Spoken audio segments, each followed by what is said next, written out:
Hey, welcome back. I hope you've enjoyed our production, the Reprise production of the Value of Moscow. Let's introduce everybody, shall we? We're going to start with just wave as your picture shows up, if that makes any sense. We're going to start off with Amy Delagrino, the playwright, and the mastermind behind what we just saw this evening. Also, say hi to Carrie Kiernan, technical member and director. Great job, lady. Fantastic. And then last. Then I also want to give a huge shout out. I'm not going to put on screen, but let's give a big shout out to Monica Green for assembling this mass production this week. Thank you so much, Monica, for that. Let's say hello to Tiffany Cole. Hey, Tiffany, Emily, great work. Welcome. Madeline Hale. Let's rock it out as Rose. She's fantastic. Thank you. Gregory Gordon as Cliff. There we go. Cliff. Cliff. Then, hold on 1 second. I'm going to go, and Julie can be with us this evening. But I do want to introduce Andres Ramacho as Jimbo. Welcome, everybody. Thank you all so much for doing this evening and for being part of this Syncophil's Reprise series or Reprise. I did a lot of research. My stress this week was all about the pronunciation of reprise or reprise, and both are acceptable in the United States of America. So I just want to thank you. Thank you very, very much. I'm going to start. I'm going to kick off Gregory for a second, and I'm going to bring up Amy and start with you. And so I host a podcast called Theater Pod, and we just did our episode on Chekhov, and which was intense. But just to see the influence specifically of Three Sisters over all of literature in the past 100 years of literature and drama and everything else. Can you just talk a little bit about your experience, the evolution? What were the seeds of this? And don't forget to unmute yourself, by the way, as you start speaking. But talk to us just a little bit about where this all started. Yes. When I started writing this play, the only thing I knew was that I wanted a pizza man to die. Like definitely they're gonna order pizza and he's just gonna be killed.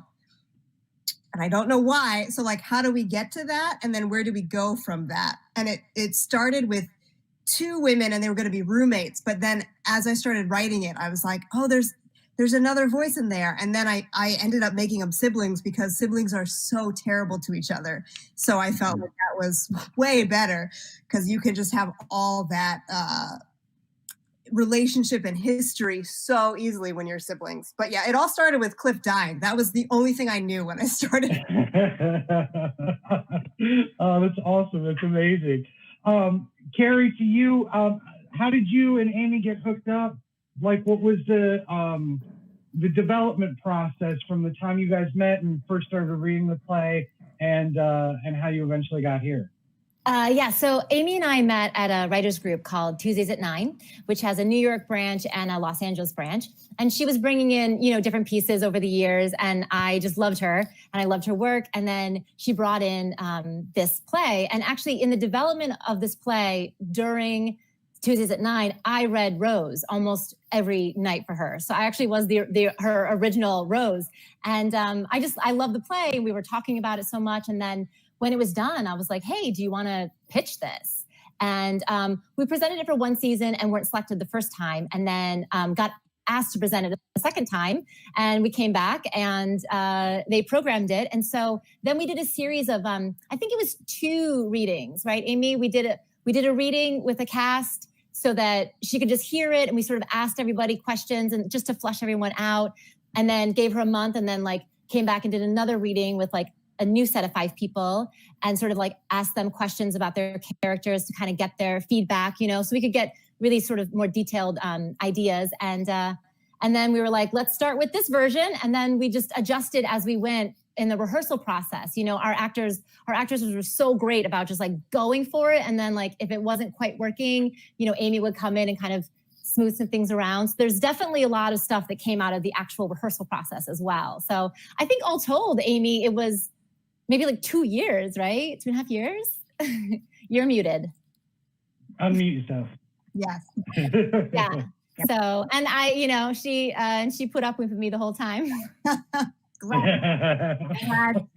But we also, because of that process, we've heard a lot of different people in each role. So that really helped inform it. And then even at the auditions, hearing everyone's kind of perspective on it. And I know, Scott, you were there, and just hearing like all these different, like, well, that's a valid choice and that's a valid choice. And what's the best combination of sisters? And it was really just a fascinating puzzle to put together. It was, and to sort of sit in the room and watch you guys sweat it out, because you had so many amazing people coming in, and it was so delicate. You don't realize how delicate those things are, those relationships are. Yeah. And just rhythms and everything else. It has nothing. And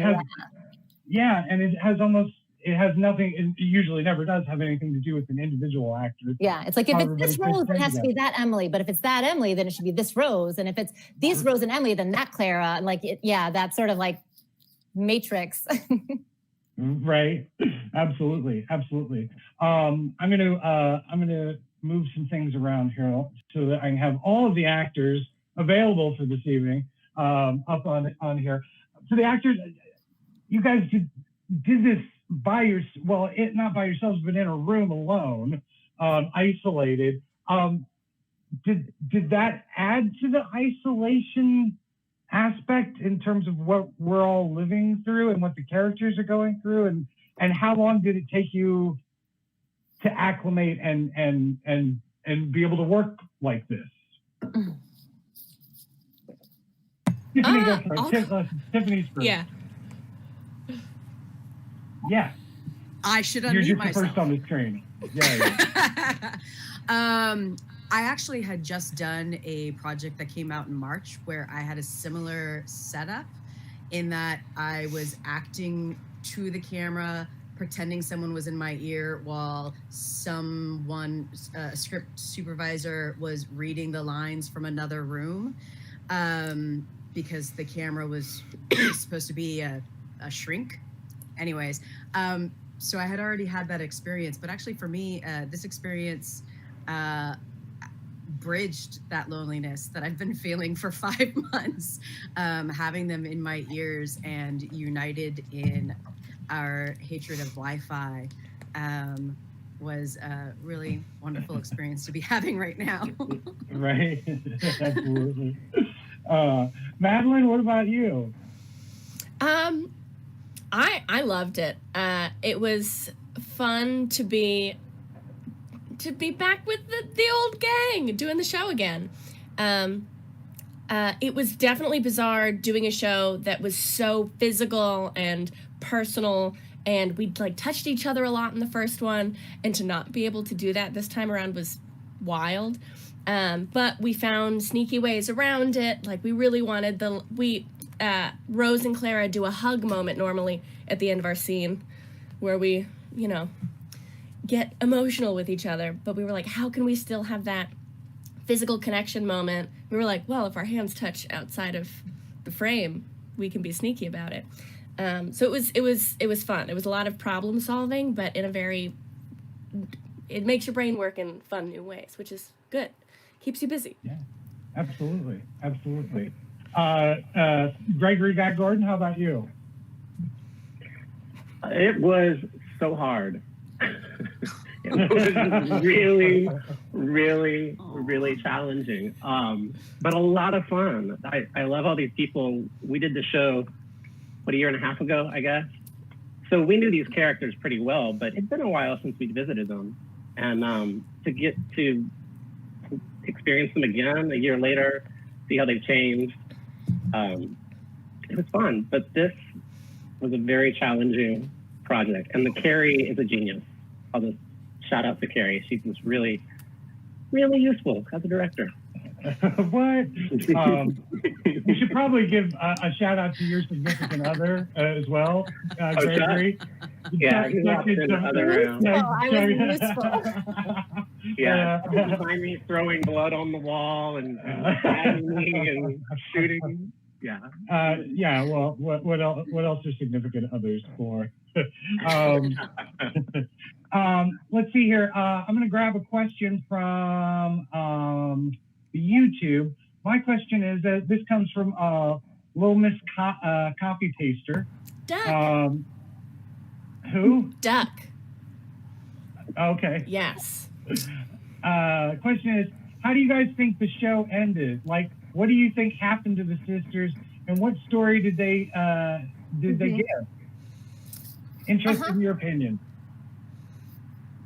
Carrie, why don't we start with you? I'm gonna hold my opinion in the end because I am the only one the whole time in the rehearsal room. I am the only person who from day one was like, no way. These sisters get arrested. They don't make it. No way, no way, no way. And everyone else is like, I think they make it. I think it's... I'm like, put Rose in a room by herself with a cute cop and she's gonna spill her guts. Mm-hmm. Put Clara in a room by herself and she's gonna be like, with all her self-hatred, she's gonna be like, I did it, kill it. And Emily is gonna be the only one who tries, and then she's gonna be on the hook for perjury. That's how I think it's gonna go down. But I'm the only one. Everyone else believes in them, I think, but I'm curious. Like 2 years later, do you, ladies, gentlemen? You pretty much said exactly what I thought. I just wanted to let Andres chime in because I cut him off, and I'm so sorry for cutting you off. But what are your thoughts? All right, my thoughts on this is that they all go to jail. Every single one of them go to jail. They murdered Cliff, and they murdered Jimbo, and they're all in jail. All of a sudden, it's a sequel, and they're trying to escape from jail. Then we explore that values system. Amy. Okay. At worst, manslaughter. At worst, manslaughter. Yeah, but after you guys have lied, I don't know. Rose didn't shoot anyone. True. I think she gets a lot of community service and is very good about it. They can't get rid of her. She just keeps showing up every day for community service. Still here. I just think that everyone really wanted the sisters to be okay. Oh yeah, but we were. Like, everyone loved them so much and wanted them to be okay at the end. I just no. I'm not sure they've grown enough. I mean, it's actually a good thing for us that clearly neither Gregory nor Andres was, lovable enough that their deaths really affected the audience enough that they thought we should go to jail. No, Jimbo was super lovable. Jimbo is the kind of guy that read Brene Brown and then tried to do everything that Brene Brown said, but completely failed. But with cocaine. Yeah. True story. Also, Andres is the only actor that did not get asked to come back. I just told him he was doing it. He didn't have a choice. He didn't have the option. I was like, hey, listen, I was amazed. To be honest, I was amazed that all the ladies returned. Because I was just like, this is an enormous amount of work. But one by one, I called them and I said, you have to be off book. They're like, yeah. I'm like, you have to handle your own set. Yeah.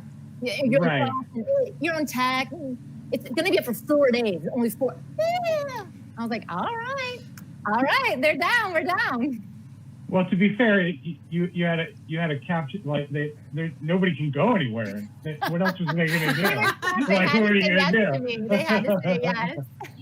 Yeah, absolutely. I also was like, I'm not sure it's going to work, and I can't really explain what I'm going to do. And they were like, sure. Right. I also wanted to take a moment and really quick introduce Aaron Francis, who was our set designer for the show, and for the Reprise, which was a whole set of other stuff. So both for Aaron and for Carrie, you did such a great job in terms of doing the shared space and all that. How did the process unfold? Like, what did you do first? And how did that all come about? For me? Yeah. I don't know. So the original concept when I read it, I mean, we had a first like very natural, everything is exactly the way it is. But then I was like, can we go comically big on these boxes? Like make it an absurd number of boxes, like the whole place is floor to ceiling. And Carrie's like, I think we could do that. So she was into the original concept from the beginning. But then doing it here with the people, I just had to collect a bunch of boxes, and Carrie did a bunch. And then I did a little bit, and Monica gave us a bunch. And then I just went and delivered them to everybody that is in Los Angeles. Tiff did her own because she just moved, because she's in Albuquerque, and that would have been a bit of a commute. So. Right on. Yeah. So the actresses had to take a lot of their own. They had to take care of a lot of their own stuff for this, and our blood wrangler, Paige Ridgway. She, Linda, can you mute yourself? I think we're getting from you. Or Scott, can you mute Linda? Yeah. Yeah. Thanks. Am I not muted? Thank you. Sorry. I don't know. Someone's going, so I'm not sure who that is. Yeah, so they actually, Paige like put together a recipe and like did a TikTok video and sent it to them.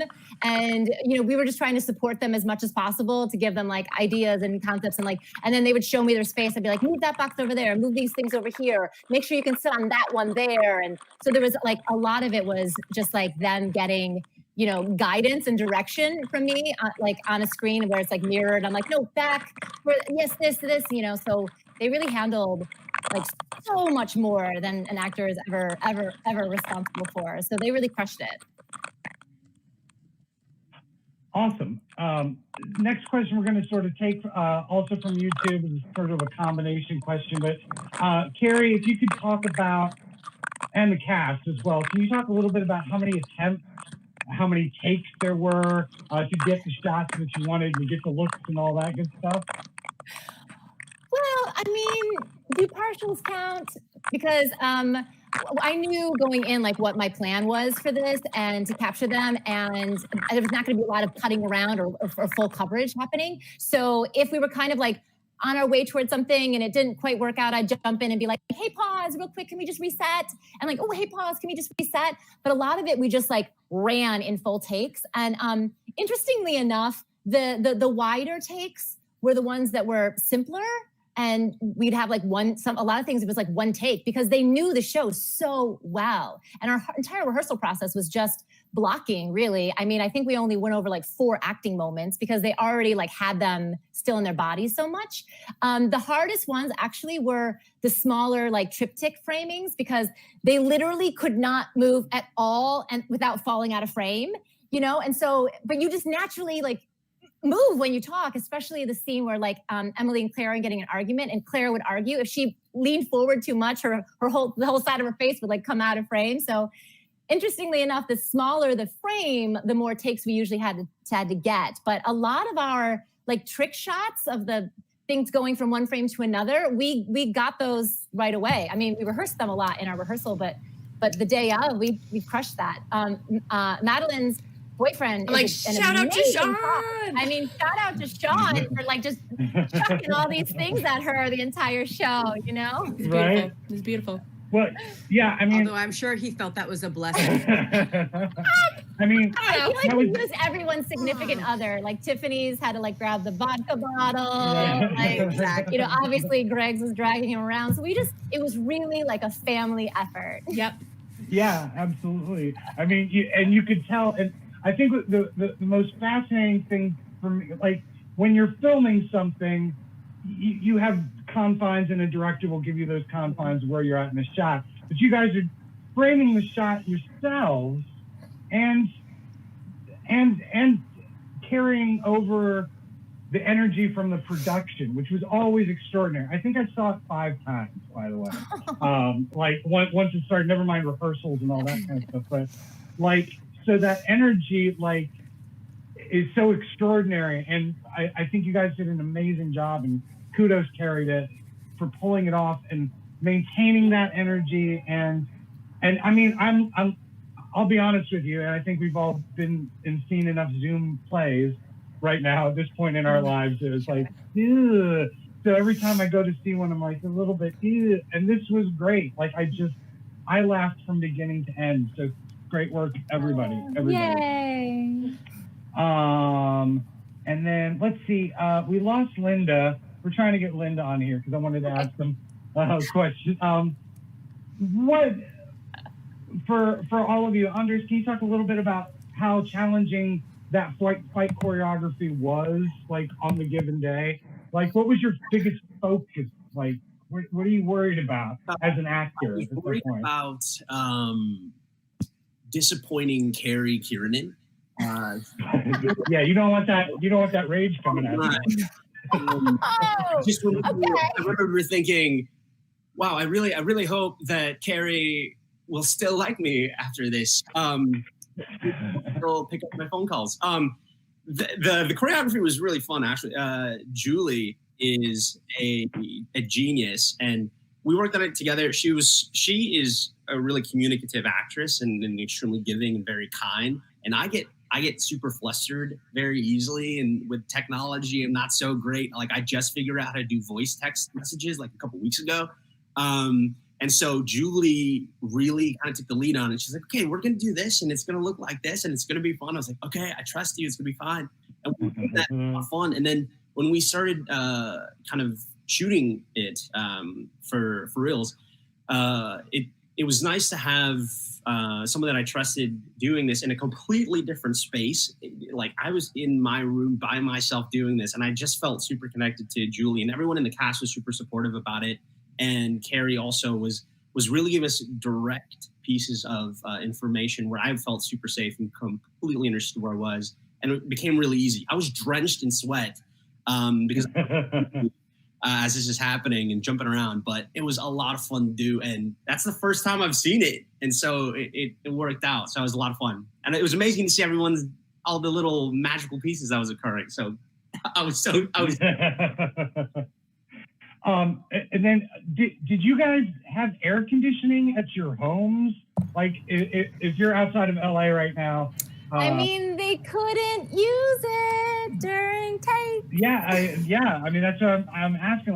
Like Gregory, you were in intense layers. Like, how bad was that for you? I didn't notice, Scott. No. Has it been warm in LA lately? Here in the valley? It's like 112 degrees outside, and I'm wearing a suit, having a panic attack, like right in the camera. I'm just drenched with sweat. I'm like, Carrie, just fix this in post somehow. Try it. Come on. Yeah. Madeline, what about you? How was the temperature for you? It was hot. We also have, like, the wild thing for me was I had 6 dogs in the house that weekend we shot. And you could only hear, like, the occasional bark when they're not supposed to. And I was like, it's okay, it's the neighbors, it's fine. Because they weren't thrilled that the AC kept going off. We had, like, all the fans from the house moved to the room with the dogs so that they were happy. Yeah. Oh, Right. Yeah. Also, knowing that it was so hot, we started both days that we split into 2 days, and we started each day at 6 a.m. So by the time we were wrapped around like noon-ish, 1, it was before it got like crazy hot. So we at least had a few like early morning hours where it wasn't as bad. But I mean, I was sitting in my air conditioning bedroom because it didn't matter. So I was very comfortable. But nobody worked over 25 hours, correct? No. We were able to rehearse it because again, we honestly didn't have to end up rehearsing the play, and that was our benefit. I really don't know how we would rehearse a play and have found the moments, in this working in this way, but because we already knew that we were basically keeping the blocking and everything from the stage version, and just like managing it here, like everyone kind of remembered like where everyone was because they had just done it so many times. So all of our rehearsals were just straight up like, look, she's there, she's more upstage, look down, further down. Like, it was all just staging stuff that we had to deal with. And then we just like, again, like we just captured it and moved on. Like, it's not like we're getting coverage or singles or anything like that. We just were like, yep, that was it. And next, so it was quite a rushed process.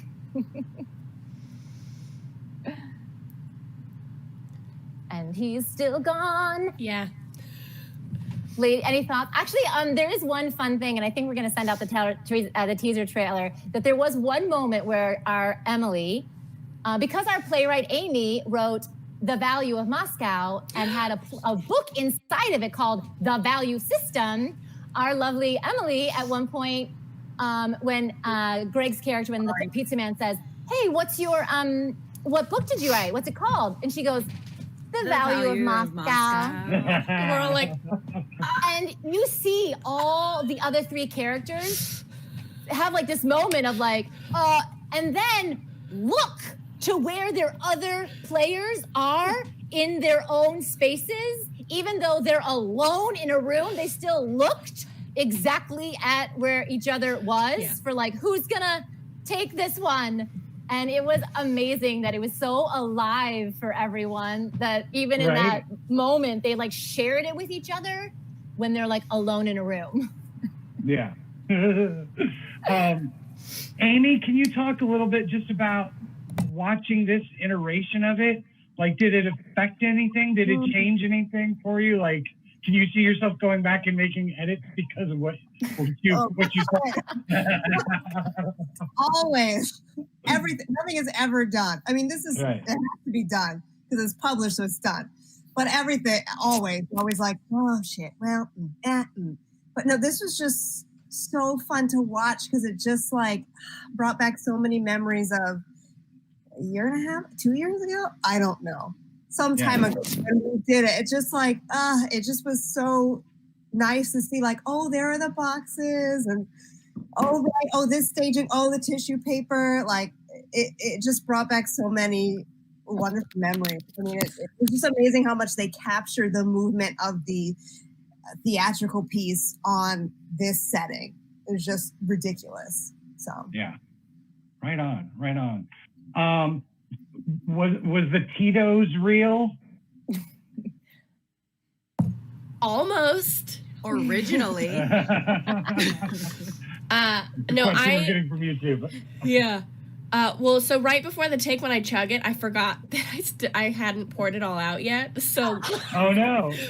I did before, but it was like it had the taste of like there was vodka in here very recently, and that's me being like, I thought this would be water. Yeah. I also think Greg should weigh in on this. Absolutely. Because the Tito's is from him. Okay, hold on. It's the only reason that I in Albuquerque had to buy specifically Tito's because of. I mean, we were just starting, talking about how are we going to do this? How are we going to pass these things from here? We're like, we need, all these vodka bottles. Who would have so many vodka bottles laying around the house? And I'm like, hold on. So you're welcome, all of you. He walked out of rehearsal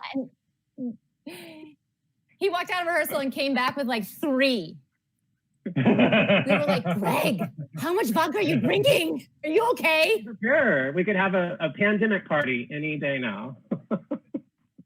I'd love to have a pandemic party. Just real quick, because she's been waiting. I am going to bring in Linda Muggeridge, who's the costume designer, and she's generally a superwoman. I've known her for a long time. Linda, talk a little bit about dressing these crazy characters and these crazy actors. Okay, can you guys hear me? Yeah. Yeah. Okay. Good. Yeah. So when I read the script, I was so bowled over by it, and I have 3 daughters, and they bear a lot of resemblance to these 3 characters, actually.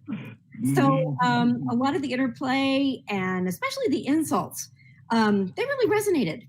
And I felt like when I was looking at the 3 characters that Emily is a runner. Emily is running from her marriage. She's running from her circumstances. She's running from her failed writing. So she was originally in running clothes. And Tiff, you came very close with what you're wearing. Thank you, baby. And then for Rose, because she's a first grade teacher And because Madeline is the cutest thing in the entire world, we dressed her very, very similarly to what she was wearing herself. And it was funny because she said, I have an outfit that's like exactly like this. And I think that's what we saw. That's it. And for Clara, I felt like, you know, she's gray, right? She's in gray sweats. She's losing it, man. You know, she has had it. She's just wearing whatever is handy. It's comfortable. It's not necessarily clean, but it's certainly reflecting how she feels about herself right now. Yeah, and then, you know, we had to put Greg in this crazy rigged vest that Aaron and I put our heads together, and we came up with our own blood formula that we tested and tried, and that Paige, our amazing backstage angel, would mix every night, and it kind of worked. I don't know. Yeah. And the vest had a bladder in it with a clip, and so the actors had to flip that clip, open up the bladder, so that the tubing system that was attached to the bladder could blow blood all over the place. So that was a whole lot more work than just having Chuck throw a bunch of blood around. Chuck throwing a bunch of blood around. Thank you, Chuck. And thank God you had a huge budget, though. Yes, the thousands of dollars that made it easy to do. Yeah. And then the really tough thing was to turn Andres into somebody that you don't like, because he is the kindest, the most shiny angel person in the entire world. So he's instantly likable. You know, like an asshole was not easy. Yeah. So I just sort of actually modeled him after most of my daughter's boyfriends. Oh, that's awesome. Yeah. Linda, thank you so much. Thank you. I love you guys. Thanks for your amazing work and everything. Oh, and that bear, can I just say, I just have to tell you that, yes, Mr. Snuggles, I made 3 of them. They are made out of an old dog blanket. Madeline says her dogs love Mr. Snuggles. Oh. And he was made very, very fast, which I'm sure you can totally tell, because he's really janky and horrifying. So there you go. Let's see here. What was we're going to kind of start to wrap things up. I just would like to get some reflections from the cast and everybody about making theater during a pandemic, doing it like this. What did you learn from it? Were you happy to do it? Like, you know, I'm finding like anytime I can say 3 words, you know, to another human being in a performance sense is great. So would y'all, Carrie, why don't you start and then we'll go around. Do we lose Carrie? Carrie's frozen. Yeah, she looks frozen. She looks frozen. Tiffany, why don't we go with you? Greatest actor ever. Can we just say how wonderful? Okay. All right. For me, I think the big difference was just the ignition of my imagination to bring to life everything that I remember and know about these lovely people that I learned from them a year and a half ago, and try to pull that into the room with me. I think theater, both in terms of like your relationship with the audience and your relationship with the with your fellow actors, that exchange of energy is so palpable and essential, and kind of why theater is still #1 in, I think, many of our heart space for acting, because that energy exchange is so necessary and vital and addictive. And so I think that was the big thing, was sort of almost like I was encapsulating some sort of like aura of each person's individual energy in the room with me to feel. So that's also, I guess, kind of how it is similar to film, where you have to imagine everyone there. So, yeah. Yeah. Right on. Madeline? Yeah, I loved this entire process. And I've been doing a lot of performing over the virtual space over the last couple of months because I do think it's important to keep theater alive right now, especially since we can reach people we couldn't before. And we have people tuning in from the other side of the globe, which is very exciting. So great. And it's wonderful. And I had a lot of family who wanted to see the show originally, and now they can. And this is really beautiful. And it's almost, I don't know, I'm at this point with theater where I'm like, it is so intimate, and it's exciting to have to try to find a way to make it intimate across the internet.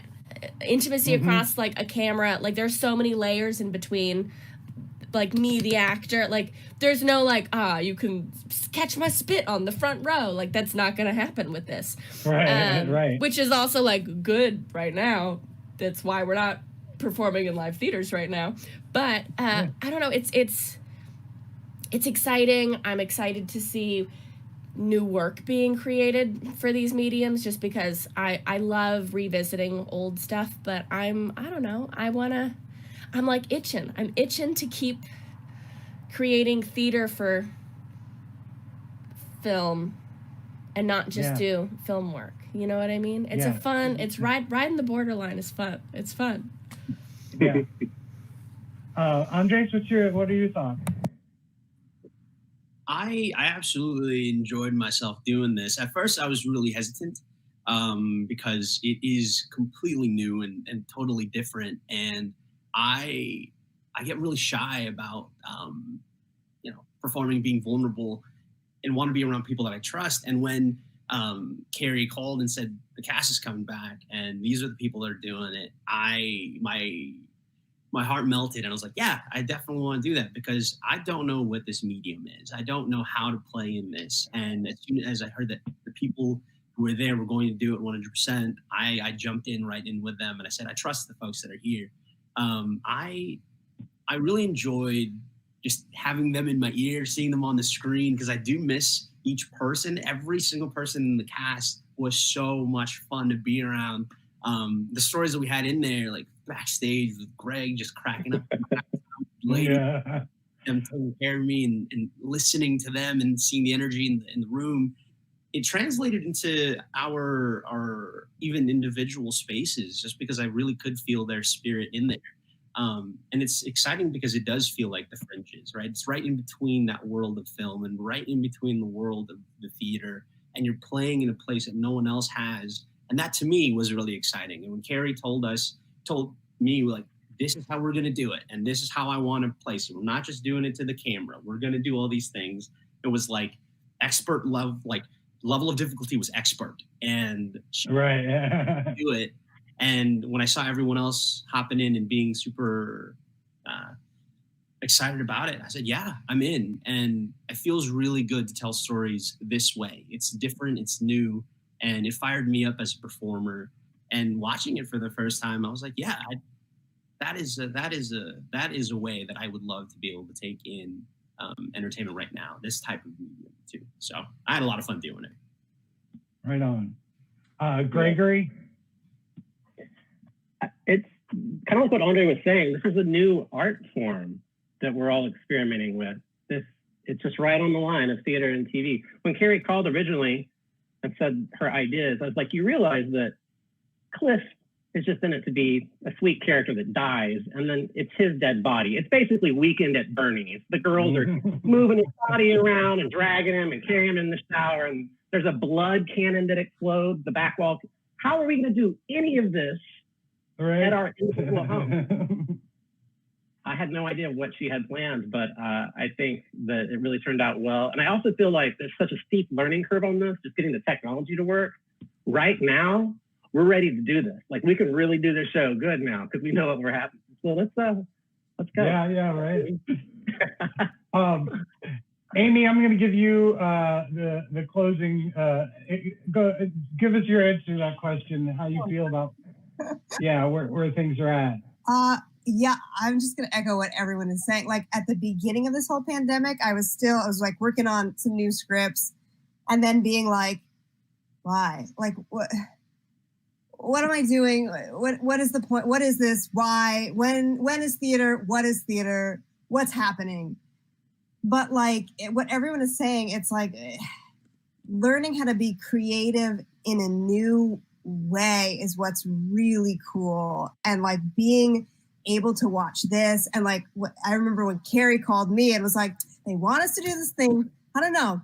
I think I'm gonna do it. Do you want to do it? And I was like, okay. And then she was like, here's how I want to do it. And I was like, what? I mean, okay, if that's what you want to do, that sounds like a lot of work. Good luck.